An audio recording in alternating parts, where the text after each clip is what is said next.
जय हिंद साथियों, आज आरएसएस के 100 साल पूरे हो रहे हैं, यानी कि राष्ट्रीय स्वयंसेवक संघ। नाम में क्या लिखा हुआ है? राष्ट्रीय। जब आप इसको पढ़ते हैं कि राष्ट्रीय स्वयंसेवक संघ है तो ऐसा लगता है कि पूरे राष्ट्र का प्रतिनिधित्व है इसमें। लेकिन 100 साल पूरे होने पे मेरे कुछ सवाल हैं। वो तीखे भी हैं, कड़वे भी हैं, लेकिन सच्चे भी हैं। 100 वर्षों में इस देश की 85% लोगों की हिस्सेदारी आरएसएस में क्यों नहीं हुई? 100 वर्षों में एक भी दलित आरएसएस का प्रमुख क्यों नहीं हुआ? एक भी आदिवासी आरएसएस का प्रमुख क्यों नहीं हुआ? एक भी पिछड़े वर्ग का व्यक्ति आरएसएस का प्रमुख क्यों नहीं हुआ?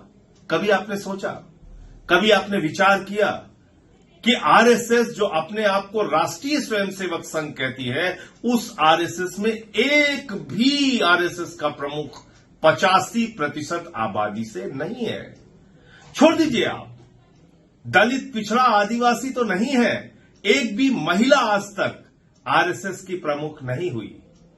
तो आप इसको एक दकियानूसी सोच वाला, एक संकुचित सोच वाला संगठन कह सकते हैं, जो संविधान के खिलाफ है, जो आरक्षण के खिलाफ है, जो दलितों के खिलाफ है, आदिवासियों के खिलाफ है, पिछड़ों के खिलाफ है, जो मनुवादी व्यवस्था में यकीन रखता है, जो जाति के नाम पर भेदभाव वाली व्यवस्था में यकीन रखता है, जो छूत और अछूत की व्यवस्था में यकीन रखता है, जो बाबा साहब डॉक्टर भीमराव अंबेडकर के खिलाफ है, उनके संविधान के खिलाफ है। ऐसे संगठनों से आपको सावधान रहना चाहिए। और इनका क्या योगदान रहा भारत की आजादी के आंदोलन में, यह आपको जरूर पढ़ना चाहिए। 100 वर्षों के पूरे होने पर इनकी शुरुआत 1925 से हुई है, और तब देश जब गुलाम था अंग्रेजों का, उस वक्त आरएसएस ने अंग्रेजों का साथ दिया। इस सच्चाई को देश के लोगों को आज 100 वर्ष पूरे होने पर बताना चाहिए।